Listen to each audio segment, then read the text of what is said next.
আর বন্ধুরা, আমি আজকে বাঁধাকপি বটি করব। তাই জন্য বাঁধাকপিগুলোকে কুচিয়ে ধুয়ে নিয়েছি। কড়াতে সর্ষের তেল দিয়েছি, তার মধ্যে সর্ষে আর শুকনো লঙ্কা ফোড়ন দিয়েছি। এর মধ্যে আমি বাঁধাকপিগুলো দিয়ে দিলাম। বাঁধাকপিগুলো দিয়ে আমি একটু নাড়াচাড়া করে দিলাম। এটা হচ্ছে বাঁধাকপি বটি। এর মধ্যে আমি একটু নুন নিয়েছি, একটু চিনি নিয়েছি, সামান্য একটু হলুদ গুঁড়ো নিয়েছি, দিয়ে আমি দিয়ে দিলাম। এর মধ্যে দুটো কাঁচা লঙ্কা দিয়ে দিলাম। দিয়ে আমি এটাকে এখন ঢাকা দিয়ে দেবো। ঢাকা দিয়ে এটাকে বটি বানাবো, বাঁধাকপির বটি। এটাকে বাঁধাকপি ফ্রাইও বলতে পারেন, আমরা এটাকে বটি বলি, বাঁধাকপির বটি। এটা খেতে কিন্তু খুব টেস্ট হয়।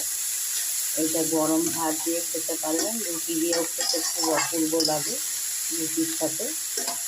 এটা একবার এরকম করে বানিয়ে দেখবেন, এটা খুবই টেস্ট হয়। দেখুন বন্ধুরা, আমার বাঁধাকপি বটি হয়ে গেল। কতগুলো দিলাম এক কড়া, কতটুকু হয়ে গেল দেখুন ভাজা করতে। এটা দিয়ে ভাত রুটি খেতে যা ব্যাপক লাগে না, না খেলে বুঝতেই পারবেন না। দেখুন আমার বাঁধাকপি বটি হয়ে গেছে। বাঁধাকপি ফ্রাই, বাঁধাকপি ভাজা।